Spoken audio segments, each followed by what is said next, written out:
you don't stop the war. And they understood that, and within 48 hours, we had no war, no people killed. I mean, it's makes me feel so good. It's we saved millions and millions of lives with all of them. Azerbaijan. If you look at just take a look at that one. That was going on for, I think, 38 years, right? And President Putin called me. He said, "It's amazing. It's amazing. We couldn't get that war stopped. 38 years it went on, millions of people killed, and we got it done." And the two countries came in, and they were in the White House, and they started off here, and they got closer, closer, closer, closer. After an hour, they were hugging each other in peace. It was amazing, actually. It was beautiful to see two very good countries, two very good leaders. One was there for 22 years, one was there for 7. And they both said, "My entire political life, all I did was shoot people on the other side." And we got it closed up. And we did that 8 times. The only one I didn't do is Russia, Ukraine, but that'll get done too. That'll get done. I thought that was going to be an easy one because of my relationship with President Putin. He turned out to be a little different, but I think it'll get done. It would have never started if I were president. That war would have never, ever started. So we've used trade to create peace in a lot of different locations. So many visionary innovators and titans of industry, the most brilliant in the world, actually. So many different locations, and they come from all over, but this is a very special country that I'm in, and the business leaders here at AIPAC are really fantastic. So many friends, and I want to thank our host at this important summit, President Lee of South Korea. He's a terrific person, and I'm going to be meeting with him this afternoon, and I look forward to that very much. The Republic of Korea is a cherished American friend and a close ally, and as we can see in this beautiful city, it's truly one of the most remarkable nations anywhere on earth. Here in this peninsula, the people of South Korea have forged a miracle of economic development like you rarely see, an industrial and technological powerhouse, and above all, a free society and enduring democracy and a thriving civilization. And I want to congratulate you. It's very few places like it. The entire world should be inspired by all that you have achieved, and they study you, and they do so much to understand what you've done, but most of them don't get it. And that's probably good for you. Keep it this way. Most of them don't get it. They want to get it, but it doesn't quite work out for them the same way it works out for you. So that's a great tribute to you. We have some very special people with us today, and I want to thank for the great job he's done, and also for being here, Secretary of State Marco Rubio. Marco, you're around here someplace. Where's Marco? Marco, thank you. Man who's doing a fantastic job, who understands the markets maybe better than anybody.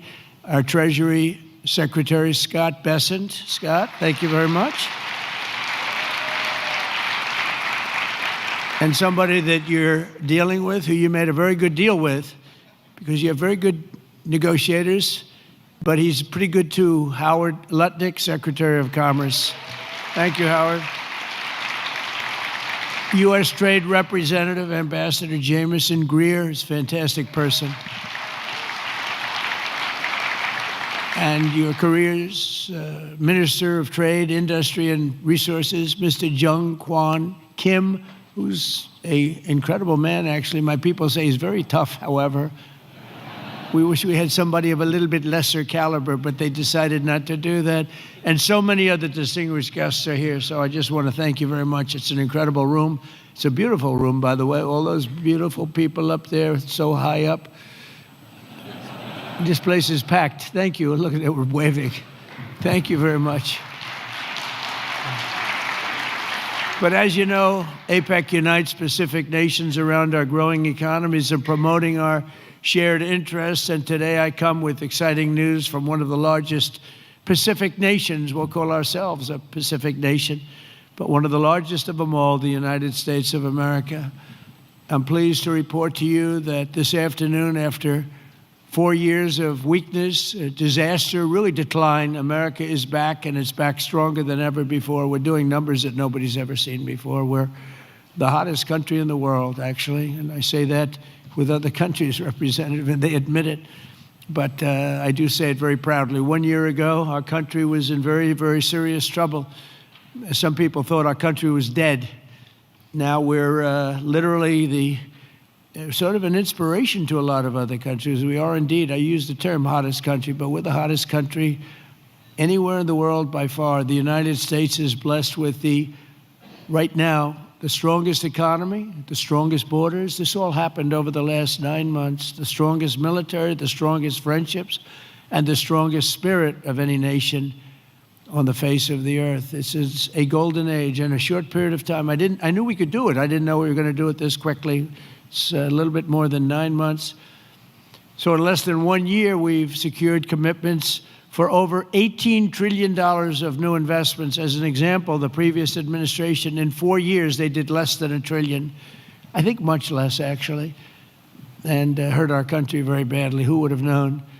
But we're going to be 18, so I figure that we'll probably be at 20 or 21, maybe even $22 trillion of investments coming into our country by the end of the first year of my second term. And, we had a tremendously successful first term. We had the strongest economy in history for our country, strongest we ever had. But this is, I think, blowing it away. We have great policy. We have some very good things happening. The stock market, as you know, is set 45 all-time highs since in a period of, it's pretty good, in a period of 9 months, breaking new records week after week, including one just yesterday. We set the record GDP growth in the second quarter, and that's with all of the things that we're doing. When they are built in a year and 2 years, we're going to go through the roof. I mean, we're going to see numbers that I don't think have ever been seen before. But even during this period of a little bit of a period of transition, you could go, because I think we're in an economic revolution in America. We went at 3.8%. We're up 3.8% GDP, triple and even quadruple the rate that a lot of people thought we'd be. They thought that during this period that we'd be at a much lower rate. Some people predicted 1.5, and we're going to be very close to 4. The next quarter, we're expected to be at about 4% growth. And after that, I mean, I can't even predict, because when all of these factories that are moving in, the car plants are moving in. Yesterday, I was with Mr. Toyota in Japan, and he's just announced he's going to spend, they are going to spend $10 billion, and they're going to build new car plants, and they're going to build them in numerous states, about 6 or 7 different states. And we're bringing our car industry back. We're bringing AI. We're leading everybody in AI. We're leading every nation in AI by a lot. In 9 months, we've lifted over 600,000 Americans off food stamps. Wages for workers are rising at the fastest pace in more than 60 years. And meanwhile, energy prices are down. Gasoline prices are down. Grocery prices are down. Mortgage rates are down, despite the fact that we have an incompetent head of the Fed. He's incompetent. I call him Jerome Too Late. He's always too late. Jerome Too Late Powell. But he's out of there in another couple of months. We'll be very happy about that. We'll appoint somebody that we all like, because we should have the lowest interest rates of any country. Because without us, there are no other countries, really. I mean, the whole thing falls apart. You know, America always had the lowest interest rates, and now we don't do that. We're like number 28. It's ridiculous. And we're a much different country than we were 2 years ago or a year ago even. But you know what the crazy thing is? In the old days, I call it the old days. I'm a little bit older. I'm looking at all these young, brilliant faces. I'm a slight, couple of years older than you, just a couple of years. But in the old days, when you announced good news, the stock market went up. You announced good news, the stock market would go up. Now, when you announce good news, the stock market goes down, because people say, oh, that's terrible. You're doing well, that's terrible. Interest rates will go up. So they think because of that, interest rates will go up because that. It's inverse to what it should be.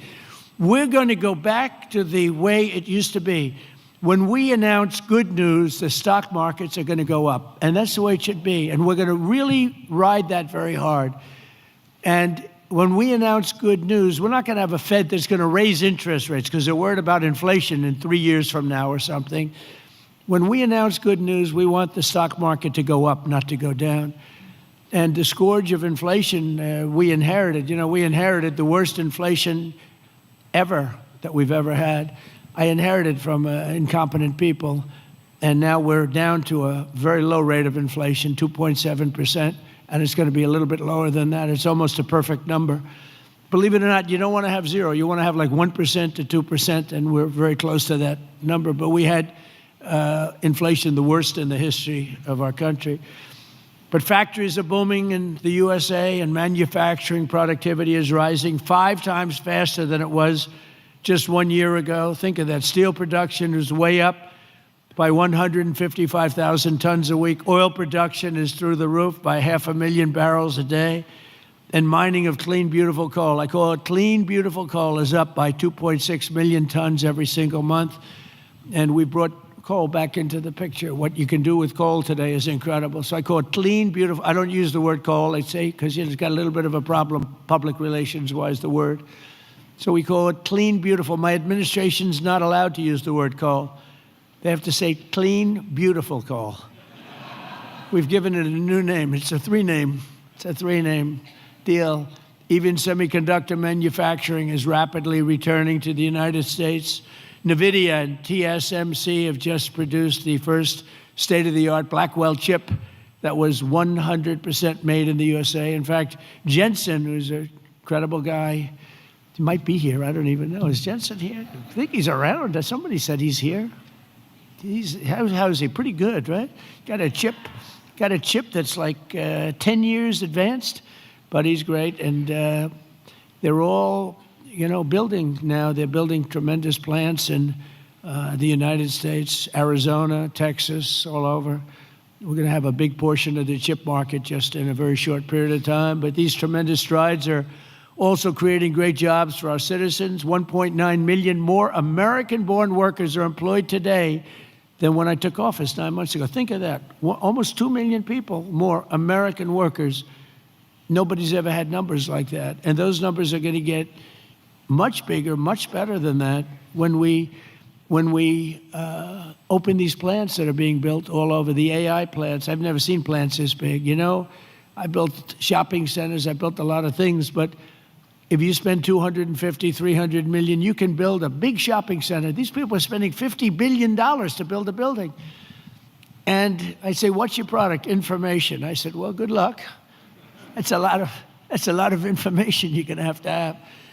But, they're the smartest people in the world. They're doing it, and they all think it's great. All I can do is make it easy for them. And what I've done, one of the things that I'm most proud of, because I thought of it like every country, our electricity production, our energy production is not, it's not, nobody ever saw this kind of a revolution with the AI. And what they need more than anything is electricity. So if a country was able to do that, it would be, pretty unusual. It would be very hard, maybe you could say impossible. So I came up with a concept when they build this massive plant, sometimes the size of Manhattan. Think of that. The size of Manhattan, these plants are the biggest. I've never seen anything like it, actually. Nobody has. There's never been anything like it. But I let them build their own electricity generating plants with it. So they're building their own electric. They're sort of becoming an electric producing company in addition to all of the other things that they produce, including information. And what they're able to do is start immediately. We're giving them very fast permits. We're no longer having them wait for 10 years, 12 years, 15 years prior to rejection. They'd go 15 years and then they'd get a vote, a rejection. And by that time, their concepts were old and obsolete anyway. So, it's terrible. And we're getting it done rapidly, literally rapidly. And they're coming up with electric generating plants, the likes of which nobody has seen. The companies are standard companies that do electricity and create power companies. They've never seen anything like it because we have a level of genius, a level of people that are designing things that nobody's ever seen before. that produces vast amounts of electricity for their plant. And if they have extra electricity, they sell it back into the grid. So they really, I mean, it's really been amazing, and it allows people to start building immediately, and they can't blame the government. They won't blame me because I didn't produce enough out of the grid that's 200 years old.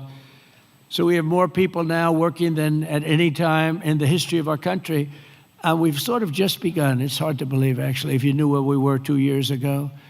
All of this is incredible news for Americans and for nations around the globe, and it is for South Korea because we're partners. We're serious partners. We're wedded, and we have a very special relationship, a special bond. In fact, we're working with you on shipbuilding, where you're going to come in. We were the #1 in the world during World War II. We produced a ship a day. Can you believe it? You know, tankers and freighters and this, a ship a day. And today we're not really building ships, and we're going to start, and we're going to have a very thriving shipbuilding industry, and we're working it with South Korea very much so. In fact, some of the people in this room, they bought the Philadelphia shipyard. I think it's going to be one of the most successful yards in the world, anywhere in the world. It's great. It's known for incredible production years ago, and sort of through bad management or bad thinking by people that were prior to me. I mean, you have to blame the president. You can give the president credit or blame the president, but I blame the president. They allowed the shipbuilding industry to go away, essentially, in our country. We're going to bring it back very, very powerfully. When America thrives, our partners thrive, and our alliances thrive with all of the countries. The Indo-Pacific thrives, and that's good for all of us, and the entire world becomes safer and wealthy and greater than ever before. We get along with a lot of countries. We solved a lot of wars and a lot of problems, and that's all good for all of us. The extraordinary American turnaround that I've just described has been achieved not by just continuing business as usual back in Washington.